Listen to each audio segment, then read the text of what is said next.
नमस्कार साथियों।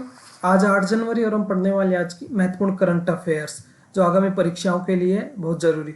आखिरी में देखेंगे हम भारत में कौन है क्या है सीरीज और एसएससी में पूछे गए प्रश्न। देखते हैं साथियों आज का पहला प्रश्न है, ब्रिक्स समूह का 10वां पूर्ण सदस्य देश हाल ही में कौन सा देश बना है। हमारे सामने 4 ऑप्शन है, नेपाल, फ्रांस, अर्जेंटीना और इंडोनेशिया।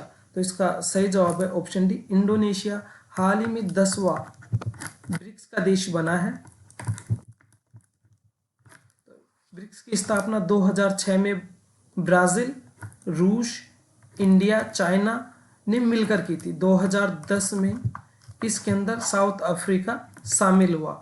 2024 में इसमें 4 देश और जोड़े गए थे, यूएई, मिस्र और इथियोपिया। और 2025 में इसमें इंडोनेशिया जोड़ दिया गया है। इससे कुल मिलाकर इसमें 10 सदस्य हो गए हैं। अगला प्रश्न साथियों, दिल्ली में वर्ल्ड क्लास ओलंपिक लेवल की शूटिंग रेंज का उद्घाटन किसने किया। तो इसका सही जवाब आपको इन 4 ऑप्शंस में से चुनना है। Option A Atishi Marlena, B Manish Sisodia, C Arvind Kejriwal और डी है विनय सक्सेना। तो इसका सही जवाब है ऑप्शन ए आतिशी मारलेना ने। और विनय सक्सेना एलजी हैं वर्तमान में दिल्ली के उपराज्यपाल। हाल ही में इलेक्शन कमीशन ने दिल्ली विधानसभा चुनावों की तारीख की घोषणा की है। इसमें 5 फरवरी को दिल्ली में चुनाव होंगे। इनका परिणाम 8 फरवरी को आएगा।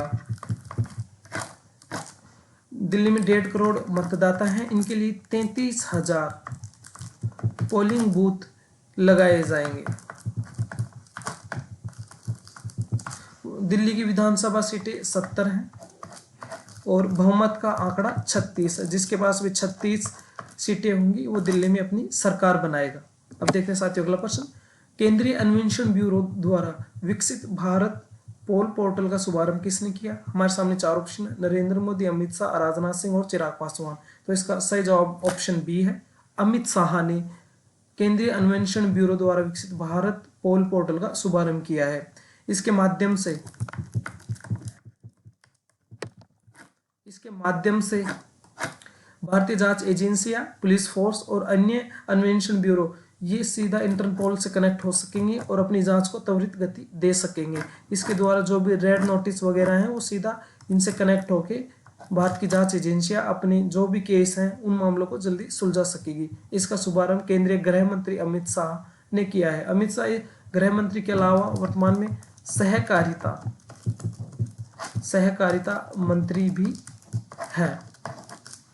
अगला प्रश्न साथियों, हाल ही में राष्ट्रपति ने उत्तराखंड उच्च न्यायालय के न्यायाधीश के रूप में किसे नियुक्त किया है। हमारे सामने 4 ऑप्शन है, आशीष नैथानी, अजय दिगपोल, हरीश वैद्यनाथन, बी और सी दोनों। तो इसका सही जवाब ऑप्शन ए है, आशीष नैथानी को, जबकि अजय दिगपोल और हरीश वैद्यनाथन को दिल्ली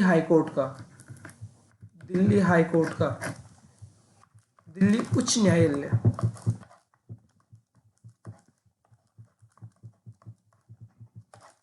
का न्यायाधीश बनाया गया है। अब देखते हैं अगला प्रश्न साथियों, दिल्ली में राजघाट के पास गांधी दर्शन आर्ट गैलरी का उद्घाटन किसने किया।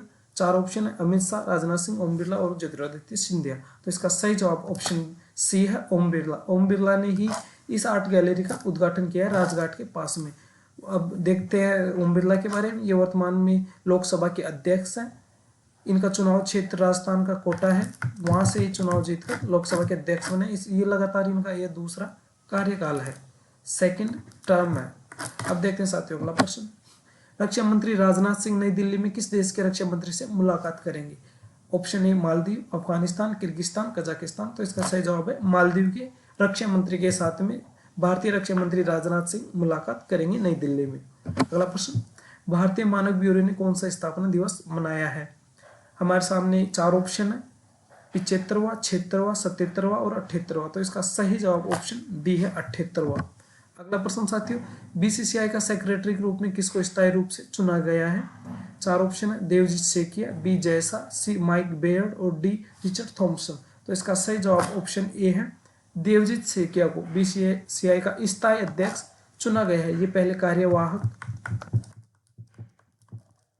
अध्यक्ष थे। जैसा आईसीसी के अध्यक्ष है, माइक बेयर्ड ऑस्ट्रेलियन क्रिकेट के, जबकि रिचर्ड थॉमसन इंग्लैंड क्रिकेट के अध्यक्ष है। अब देखते हैं साथियों अगला प्रश्न, इंडस फूड 2025 के 8वें संस्करण का उद्घाटन किसके द्वारा किया जाएगा? 4 ऑप्शन है, चिराग पासवान, ई रामास्वामी, शिवराज सिंह चौहान और नितिन गडकरी। ये सारों ही केंद्रीय मंत्री हैं, सारे ही। और इसका सही जवाब चिराग पासवान है। चिराग पासवान वर्तमान में खाद्य एवं प्रसंस्करण मंत्री हैं। इन्होंने इंडस फूड 2025 के 8वें संस्करण का उद्घाटन किया है। अब देखते हैं साथियों अगला प्रश्न। गोल्डन ग्लोब अवार्ड 2025 में किस भारतीय फिल्म को चुना गया था? 4 ऑप्शन है, all we imagine is light, B Jab we met, C the elephant और डी गदर। तो इसका सही जवाब ऑप्शन ए है, all we imagine is light. अगला प्रश्न, हाल ही में किस देश में 7.1 तीव्रता का भूकंप आया है? हमारे सामने 4 ऑप्शन है, चीन, पाकिस्तान, बांग्लादेश और श्रीलंका।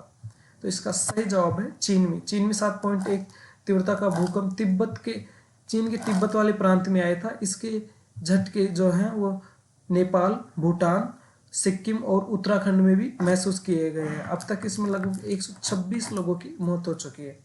अगला प्रश्न साथियों, किस देश ने बर्फीली तूफान के कारण आपातकाल की घोषणा की है?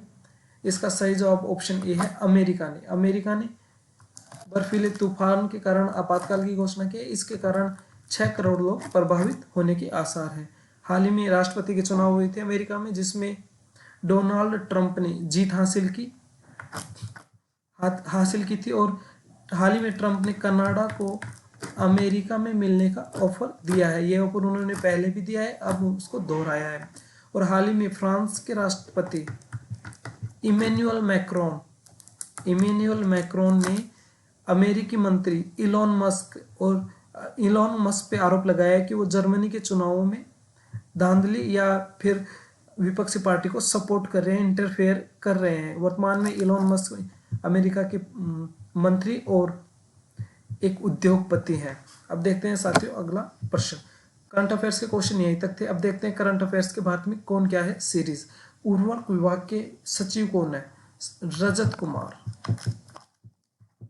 वर्तमान में रजत कुमार उर्वरक विभाग के सचिव है। कृषि अनुसंधान एवं शिक्षा विभाग के वर्तमान सचिव कौन है? हिमांशु पाठक। हिमांशु पाठक वर्तमान में कृषि अनुसंधान एवं शिक्षा विभाग के सचिव हैं। अगला प्रश्न, रसायन एवं पेट्रोकेमिकल्स विभाग के सचिव कौन है? तो इसका सही जवाब है सुश्री निवेदिता एस वर्मा। निवेदिता एस वर्मा वर्तमान में रसायन एवं पेट्रोकेमिकल्स विभाग की सचिव है। अगला प्रश्न साथियों, अगली सीरीज हमारे एसएससी एग्जाम्स में या किसी भी एग्जाम्स में आए हुए प्रश्न जिनको हम डेली पे लेकर आते हैं। ये कल के हमारे द्वारा पूछे गए प्रश्न थे, इनके जवाब अब देखते हैं। चंद्रगुप्त मौर्य की राजधानी का नाम क्या था? पाटलिपुत्र। अगला प्रश्न, साइमन कमीशन को भारत में कब नियुक्त किया गया? 1927।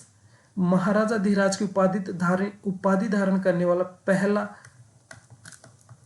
गुप्त स्वतंत्र राजा कौन था? चंद्रगुप्त